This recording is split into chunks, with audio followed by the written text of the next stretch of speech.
We're here and just a soft part of the Friday, but we're also teasing out from artists what really they think about current perspective of things happening around us. And we have Kwabena Kwabena in the studio. Thanks for joining me. Thank you so much. Always a pleasure. I remember the first time I watched you play was in Osu. It was an event for Stanchart years ago, I think. All right, I remember. Yeah, they were doing a promotion. Branch. Yes, they were doing a promotion at the time. Came with some small band. Yes.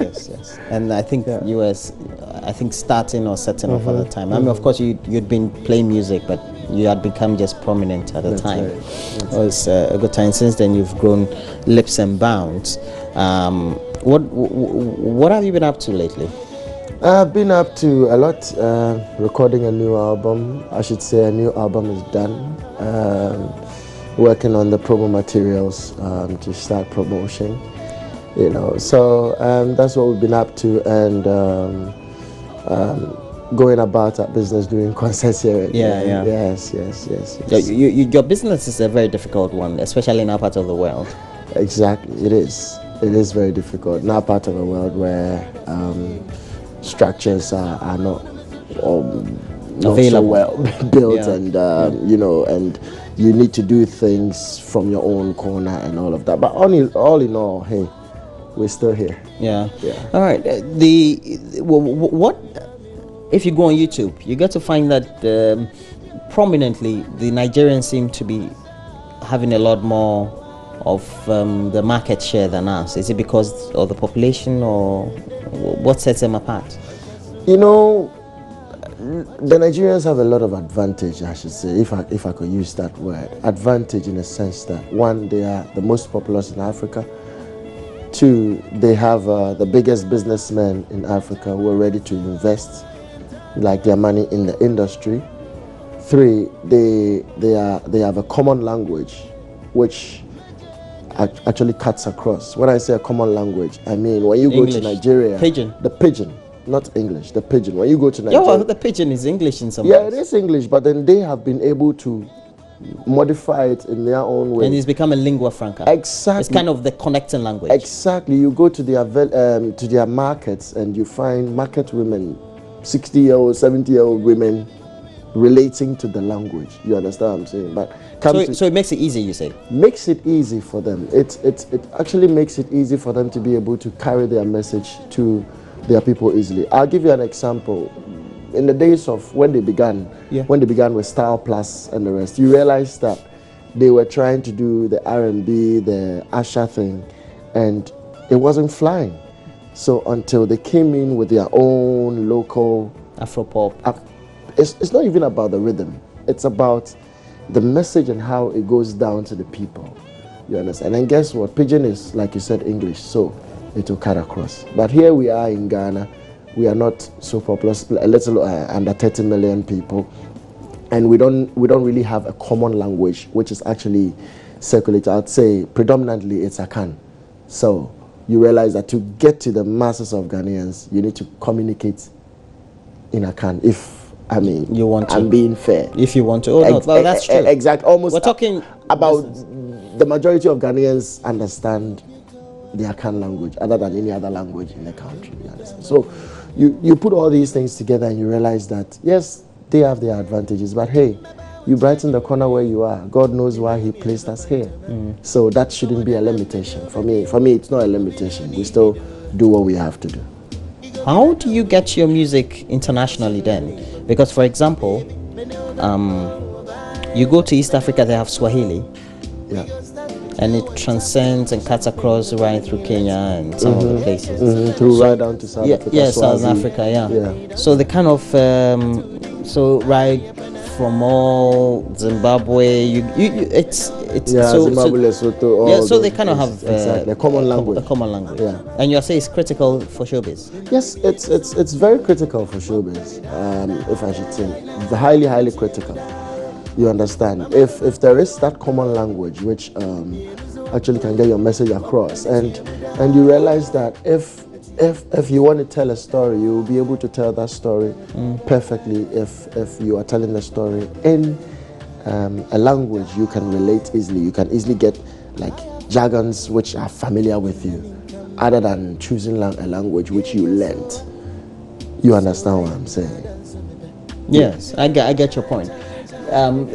Each time I visit Nigeria, I haven't been there in a while though, but when I visit and I sit in a taxi, they just tell me which house number now.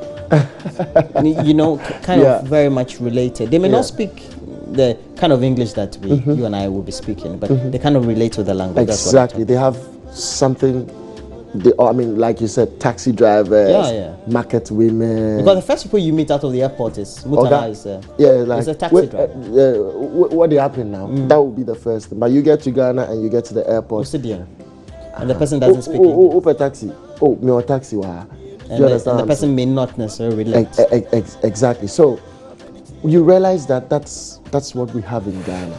So for us artists to be able to connect to our people, and guess what, brother? If you want to touch the world, you must be able to finish your home. That's what the Nigerians have been able to do. Do you understand what I'm saying? And like I said, the advantages I mentioned to you, though what they are doing is actually accepted largely in their country. And guess what? We out of the country also happen to understand and happen to be able to relate to what they do. Do you get what I'm saying? Very interesting. Yeah. I have this one for a message, and then I'm getting a lot of messages because I don't know, tons of messages I haven't gotten on the show in a while. It says Kwabena is on point concerning the language pidgin. Most Ghanaians are thrilled by Nigerian artists and the common language. If you want to go international, because the Nigerians use pidgin, and you go to, I remember I was in Namibia and they were playing, not even P Square, they were playing Davido or something. In Windhoek. How then do we do that in English? You see, you know, like I said earlier, everybody is blessed with what he's blessed with. If you believe in what God has given you, you will not look at what you've been given as a disadvantage. You understand what I'm saying? You rather have to turn it into. You rather have to turn it into an advantage. I'll give you a typical example. We've had musicians coming out of Ghana, go international, play on all kinds of stages with our local language. Just this year, an old high life musician like my mentor, Pat Thomas, has been out there in Europe doing over 30 concerts, over 30 festivals. And guess what? He was singing, Mewa kuma damiyam, Mewa kuma damiyam, Mewa kuma. How can you do that yourself? You see, music is a rhythm. That's what I believe in. Because the likes of Ejaku Onimo has been able to play for the Queen. And I don't think they were playing anything the Queen could understand. But we went there with our rhythm.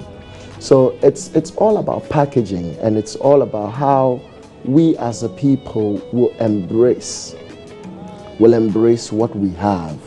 You understand? And from the time we embrace what we have, the whole world will be looking at a certain number of people, let's say some 30 million people on a certain land, embracing a certain kind of music, which is blowing everybody's mind, and then we get everybody following. I'll give you a typical example. A song like Mafiki Zolo, Kona. We all danced to it in Ghana, did we? Yes, Mafiki Zolo. I think do we understand the language? No, we don't. Okay, Magic System. Amulangai. Do we understand the language? No. Exactly. So international, to me, has nothing to do with the language. Yes, the language plays a role. It plays some role, but the rhythm is the ultimate, and the artistry in the musician or the packaging plays a bigger role.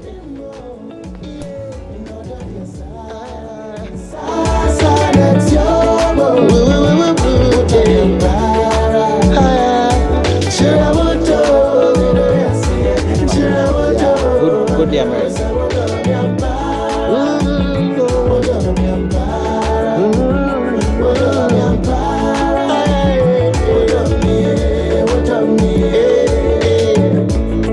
Adele Baba singing.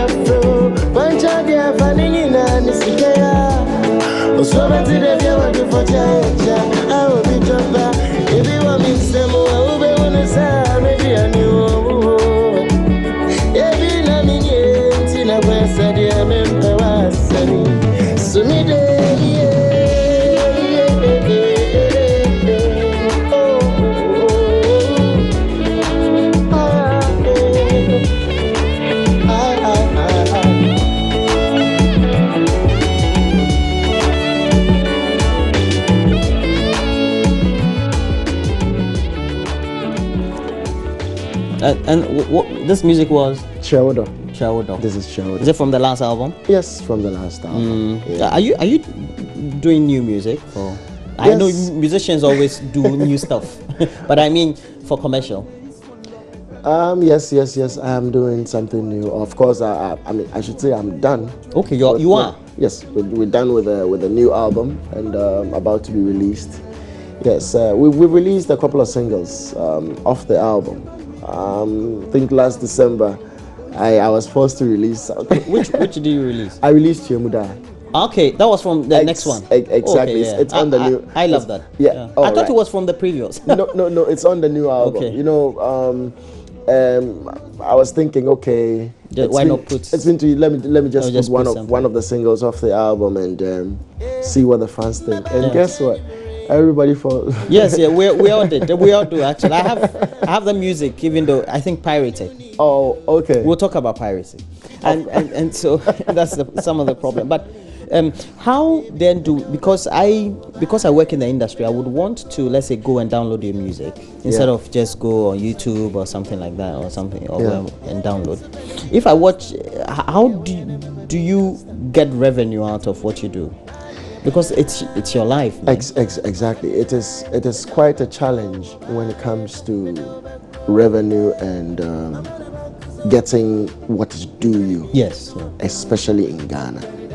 I don't understand why before you be able to get what is due you need to affiliate yourself to a body offshore and all of that. You understand? For one, my management does what they have to do, monitor what they have to monitor. We do everything we can to be able to, collect what we have to collect. But in truth, I must say that there are lots which gets missing. Or many, hundreds of them. Too much. You understand? And this is what I feel we all need to start to look as a country, because we all pay taxes as artists. So if the country the whole nation can have a mechanism, if there will be a structure or the industry could have a mechanism where it's the mother, so that they can even make percentages of musicians directly, that would have been great. But it looks like this is Ghana and each one for himself, God for us all. It's like the whole music industry looks like Obi Ayenadia. As I speak to you, which is wrong. Very wrong. Very wrong, because that is when you get people getting into the industry, or finding their way into the industry and actually manipulating the industry. We've had such problems, I should say. A time came in Ghana when I would say Nigerian music is like 70% on our radio. Yes. Now it's changing. Exactly. Gradually. I think it's now 50-50. Gradually. You understand what I'm saying? And for me, I feel that we didn't do well for ourselves as Ghanaians and in cherishing what we have and protecting what we have. You understand what I'm saying? So I believe that moving forward, the authorities in the helm of affairs like Musica, like GAMRO, all these bodies will find interest in trying to put in place a mechanism where musicians can make revenue from their sales, as in downloads and all of that. Yes. If we can have like a mother body actually controlling that. Exactly. On YouTube, if I go to watch your video, and I've watched your videos, I'm sure tens of times, or if not hundreds of times over the years, and particularly this year, do you get paid for it? Yes, we get paid for it, exactly. Like I said, I mean, there are third parties. Okay. You understand? So now you become a third party. You don't even become a direct beneficiary of your own product, because nobody gave you money to shoot video, nobody promoted your music, but you put it out there, and a certain person says, okay, I'm the agent, so that certain person actually have a certain percentage, which is even closer to the person who actually owns the music or the work. You understand? So if there can be that mechanism, that's why I said there are some musicians who have affiliated themselves to bodies offshore to make it directly. And for me, I feel that it is not, the right thing to do. We are a country. This is Ghana. So we we need to have something which belongs to the country, something which we protect for the country. That's how I feel as a Ghanaian. But one time I heard Kojo say that he gets revenue from wherever his songs are played. Yes. Especially once it's outside the continent, outside the country. Even on the continent. So this is where I for one, I feel a bit like, okay, what if there's a new artist? Like I speak to you right now, there's no record label in the country. There's no record. Let me put it. If you say record label, like when a label that will take on artists, exactly, manage them, like that, promote them, beautiful, give them tours. Beautiful. That label. We don't have. No. Except you. Yes, except you are your record label. As a matter of fact, every you artist, may have a record label, but you are the record. You are the record label. Every artist in Ghana right now is the record label. Do you understand what I'm saying? But we used to have back in the 70s, actually. Yes, we used to. We used to have it, but I can say that a time came when we didn't think about continuity and we didn't think about the future, because we got people who were business people, who were just business minded, doing music, like buying tomatoes to sell or buying meko to sell. Okay, me turn the 10 cities in there, a China maton 12 cities, but music was not supposed to be done that way. Music was supposed to be run like you pick somebody up and you're building a career and you're building an image out of that person. You understand what I'm saying? But then this is what we've had in Ghana, and we are facing the challenges. Now, when it comes to the issue of making sure that the policy level takes care of the things that you are advocating for, then it's got to do with what the politician thinks. Exactly. So, but then it seems that then your interest will not be taken care of, is it then? Because beautiful. With the president is saying that. Yes. Now here we have an arts and culture ministry, right? In the last, I think, few years, we've had such a ministry, yes. Which is supposed to take care of the arts. So that's why I'm saying that there's supposed to be that national will, because this is revenue, this is money. Do you understand what I'm saying? A country like Jamaica is known worldwide. I'll say it was music before athletics. Yes. You understand? They are known for popularized by Bob Marley. And the rest. Do you understand what I'm saying? And so if the country can start to look at music or arts as something that we can export, something that we can get people flying in here. You're saying we don't take it as a business? No, we don't take it as a country. We have not taken it as a business, as a country. It's like the arts industry is for individuals, like it's for exactly. Exactly. But for me, I feel it's not supposed to be so that we can be able to censor music. That is the reason why anybody enters his room, does anything, speaks any kind of language, whether vulgar, whatever, and if he can get a DJ to play it becomes music. It goes viral. Everybody makes a certain video with all kinds of things in it, and he's able to get it on YouTube. As a matter of fact, he's able to share it. But if we've been able to put together all these structures, which I believe the developed countries or those who are developed in arts and music have done, you just can't put anything out there. It has to go through censorship. You understand? So that's what Beyonce released her album, not doing any advertising, but just did it on iTunes and the rest. Beautiful. YouTube. Who built iTunes? Yeah. Okay. I get your point. That's the question. Who built iTunes? Don't you think the Sonys and the Interscopes and all those big record labels are behind it? Yes. It's all because they have a centralized. That's what I'm saying. So if let's say we also have a centralized, all Ghanaian artists go through. That's iTunes can even pick those music from there. That's what I'm saying. And the revenue will come. That's what I'm saying. So there needs to be a certain. So I'm giving you a typical example. Like, okay, there's that body, like let's say Musica, which every Ghanaian musician knows that you have to take it here. When you take it here, they will actually put it like in one pool. Okay, so that when we are going to take our revenue, They go there to take, okay, Kwabena Kwabena made X, Samini made that, Shatawale made that, Ochame Kwame made that, Nana Kwame made that, Nero X made. Do you understand what I'm saying? And then that body will collect that money, come to Ghana. We all have. That's great. Do you understand what I'm saying? But if we are all doing our things from our corner, we're in your connection, and then somebody calls you, oh, I can get these people, these agents, they are good, they are giving good rates. Okay. Do you understand what I'm saying? How do we even make revenue for the country? I see. But you gentlemen go and do, or ladies go, and as well as you, the top musician, you go and have shows outside. Yeah. UK, elsewhere in Europe, America, etc. Well, how do you get to do that? Is it the diasporan community that calls you? Or, yes, it's or just local organizers. Yes, it's the local. Mostly it's the local organizers.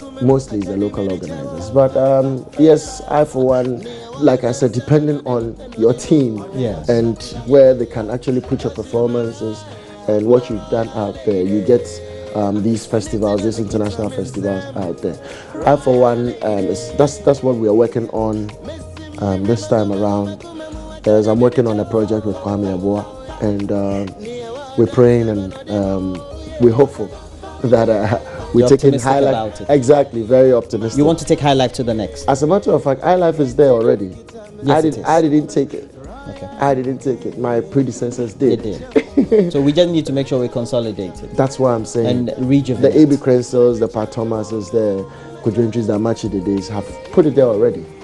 And the Rexo Mass, yes, they've been out there doing High Life music. So I feel that that transition is where we failed, as in passing on the mantle and trying to sustain our music on the world map. Okay, we'll get one more video of Kwabena Kwabena if we can, and then when we come back, we'll wrap up with him on many of the subjects that we're talking. All right, so we'll wrap up with Kwabena Kwabena here, and we don't have the population on our side, etc., and the structures too are not there, and we've all noticed it. Do you get a hint that things will be better?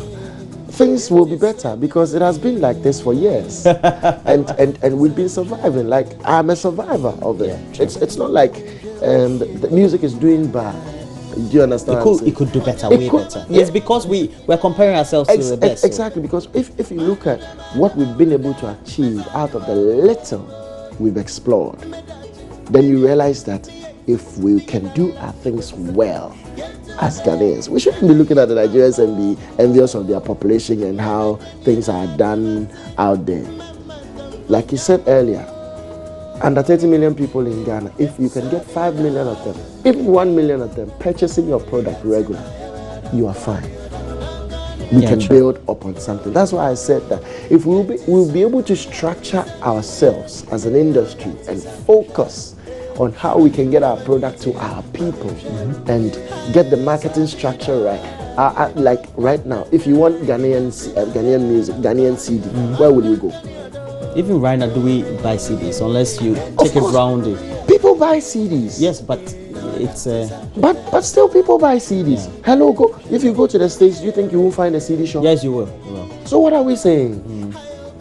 CDs in Trem. I just bought Joe Metal's song on the road. Yes. He did a 2-volume album. Yes. Yeah. I was in Thailand a couple of weeks ago, right? And I was listening to radio and sorry, I wanted to have a feel of their musicians.